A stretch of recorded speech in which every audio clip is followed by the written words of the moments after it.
अस्सलाम वालेकुम प्यारे बच्चों।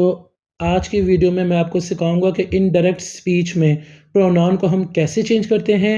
For example, he said I love Pakistan, he said that he loved Pakistan. जैसा कि आप देख रहे हैं कि डायरेक्ट स्पीच में आई है, मगर इनडायरेक्ट स्पीच में आई को हमने कन्वर्ट कर दिया ही में। आज की वीडियो में मैं आपको यही बताऊंगा कि ही जो कि प्रोनाउन है ये कैसे आया है। इसके अलावा मैं आपको डायरेक्ट स्पीच को इनडायरेक्ट स्पीच में करने के दो मेन इंपॉर्टेंट रूल्स भी समझाऊंगा। तो वीडियो बहुत ही ज़्यादा इंटरेस्टिंग होने वाली है। आपने वीडियो का कोई भी हिस्सा स्किप नहीं करना। तो वीडियो स्टार्ट करते हैं।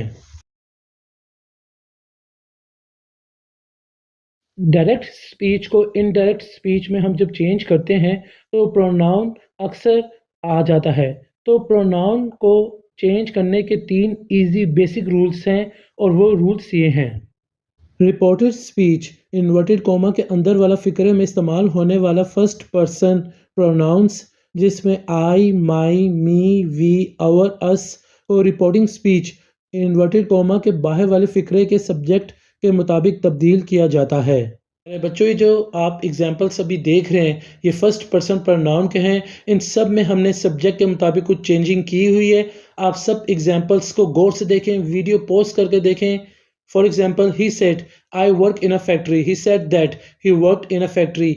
यहाँ हमने सब्जेक्ट के मुताबिक चेंज किया है क्योंकि सब्जेक्ट हमारा ही था, तो हमने सब्जेक्ट के मुताबिक इनडायरेक्ट स्पीच में हमने ही लगा दिया है। बाकी कुछ चेंजिंग अगर आपको नज़र आ रही है, वर्क की जगह वर्कड आ गया है, तो वो टेंस की चेंजिंग है। ये मैं आपको बाद में बताऊंगा ये चेंजिंग कैसी हुई है।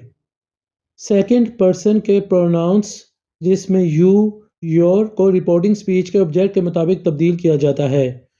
प्यारे बच्चों, ये जो एग्जांपल्स आप अभी देख रहे हैं ये सेकंड पर्सन को चेंज किया है ऑब्जेक्ट के मुताबिक। आप इन सब एग्जांपल्स को वीडियो पॉज करके देखें, एक एक एग्जांपल को बहुत ही बारीकी से देखें। बाकी जो चेंजिंग हुई है वो टेंस की चेंजिंग हुई है, उस पे मैं अलग से वीडियो बनाऊंगा, मगर इस वीडियो में हम सिर्फ बात करेंगे चेंज इन प्रोनाउन की। तो आप इन एग्जांपल्स को गौर से देखें और समझें। थर्ड पर्सन के प्रोनाउंस जिसमें he, his, him, she, her, they, their, them आता है तब्दील नहीं होते। प्यारे बच्चों, ये जो एग्जांपल्स आप अभी देख रहे हैं ये थर्ड पर्सन प्रोनाउन के हैं। जैसे कि मैंने आपको पहले बताया था कि थर्ड पर्सन प्रोनाउन में से कोई भी वर्ड अगर आ जाए तो इनडायरेक्ट स्पीच में कोई चेंजिंग नहीं होती है। तो एग्जांपल्स में भी आप देखेंगे कोई चेंजिंग्स नहीं हुई। रिपोर्टेड स्पीच में जो थर्ड पर्सन का वर्ड आ गया वही हमने same to same indirect speech में हमने लिख दिया है। तो आपने इन एग्जांपल्स को गौर से देखना है और हो सके तो वीडियो पॉज करके इन एग्जांपल्स को देखें। और कोई चेंजिंग अगर है भी तो वो टेंस की चेंजिंग है, उस पर मैं आपको बाद में वीडियो एक सेपरेट बनाकर बताऊंगा, समझाऊंगा। डायरेक्ट स्पीच को इनडायरेक्ट स्पीच में कन्वर्ट करने के जो मेन दो रूल्स थे उनमें से एक रूल ये है। अगर डायरेक्ट स्पीच में ऑब्जेक्ट भी मौजूद हो तो इनडायरेक्ट स्पीच में तब्दील करने के लिए से को टेल में बदल दिया जाता है और रिपोर्टेड स्पीच के नाउन प्रोनाउन को ऑब्जेक्ट के मुताबिक तब्दील किया जाता है।